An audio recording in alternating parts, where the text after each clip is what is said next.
Here is my engine compressor.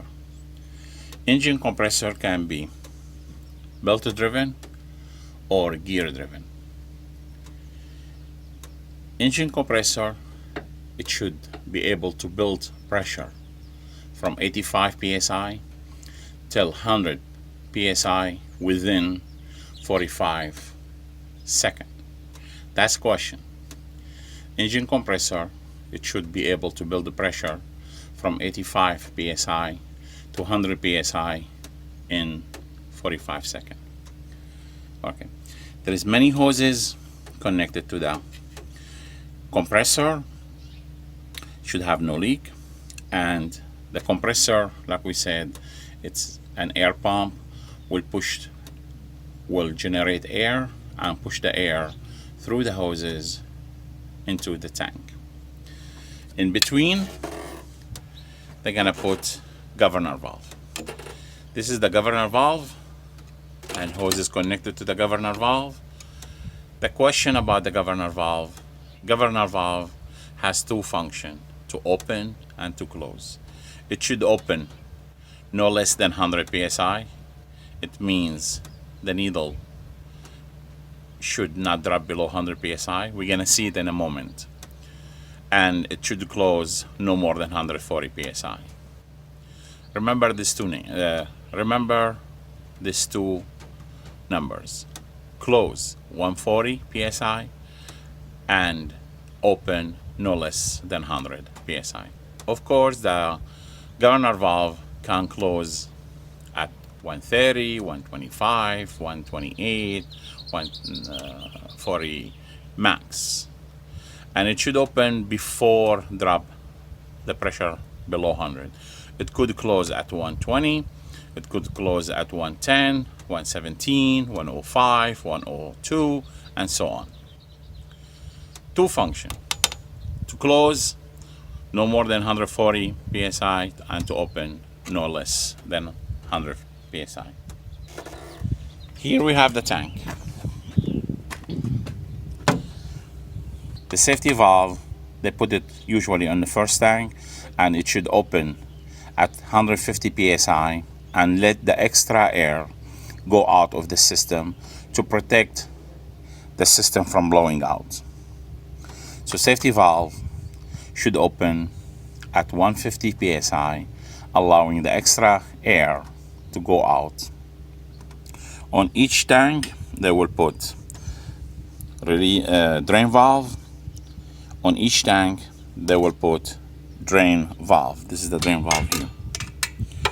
And the drain valve, we use the drain valve to empty the tank from the air and all moisture such as oil and water in the end of our trip or the end of the day.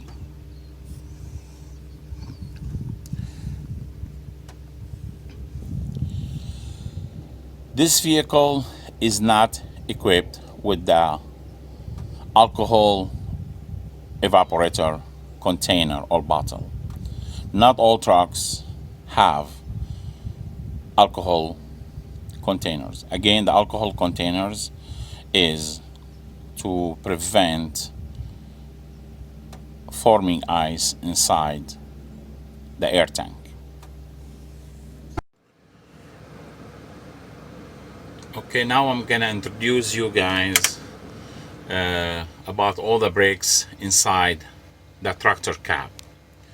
If we are inside the cabin, inside the truck, so what kind of brakes we can see?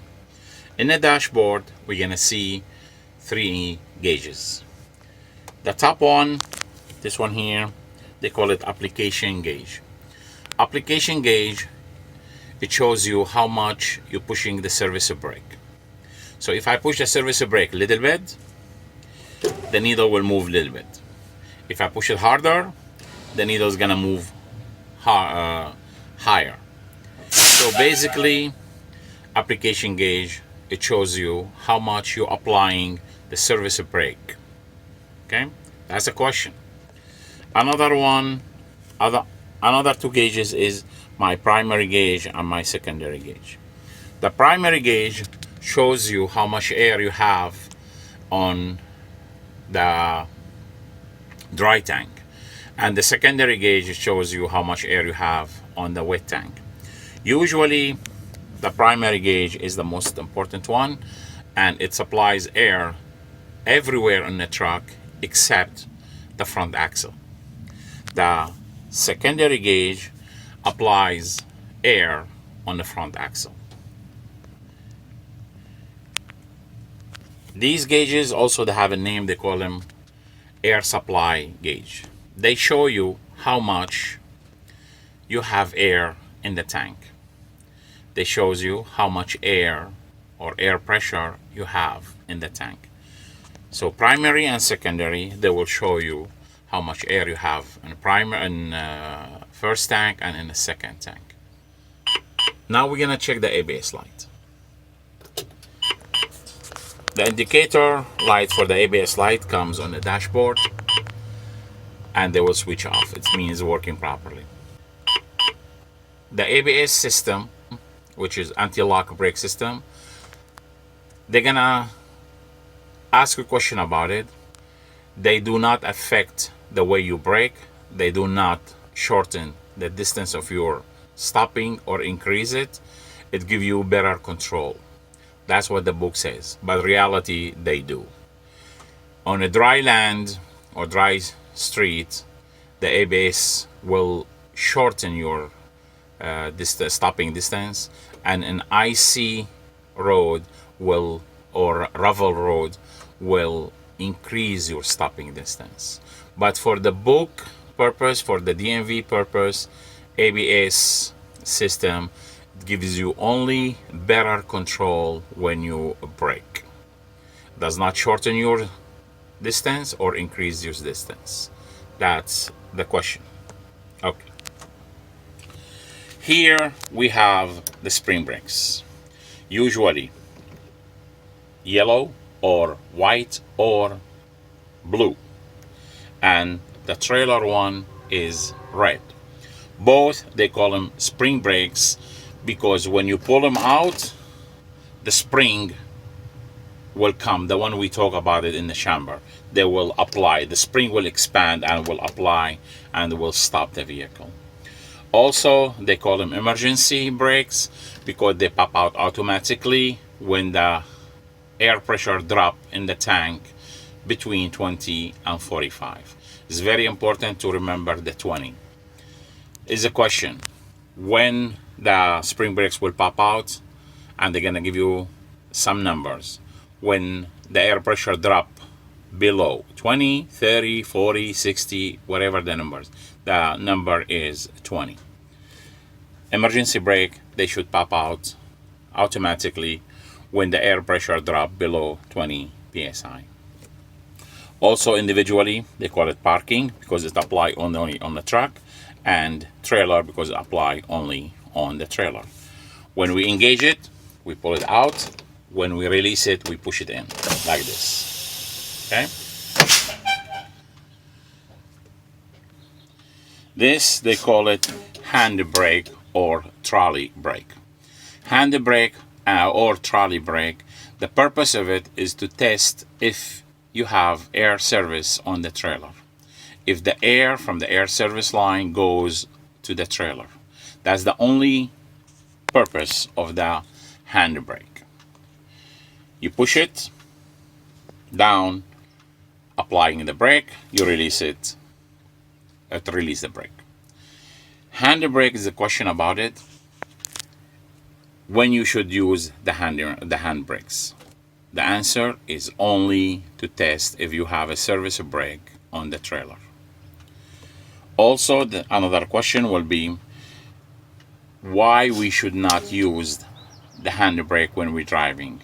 The answer is because it causes skid. The vehicle will skid or jackknifing. That's why we don't use it. Hand brake, apply brake only on the trailer. So when you use it, the trailer brake will engage, but the rest of the truck will not engage. So that's why we'll skid and go to the side. That's the question. Another brake we have, we call it engine brake, this one here. And the engine brake has nothing to do really with the brake. Engine brake only will slow the vehicle. They will slow the vehicle. And the technique or the mechanism they slow the vehicle is they will open valve inside the engine, and the power of that engine will escape in the air instead of pushing the vehicle forward. So basically, when I apply the brake, engine brake, here I activate it. See here, the light comes, and next knob the next knob or switch has a 3 position. This is number 1, number 2, and number 3. It depends how I need to slow my vehicle. Okay, so usually we driving, the driver will activate it, and he will select the number he want to slow down the vehicle. Let me select number 2, and now I'm driving and I'm pushing the gas. And if I want to slow down my vehicle, I will release the gas pedal.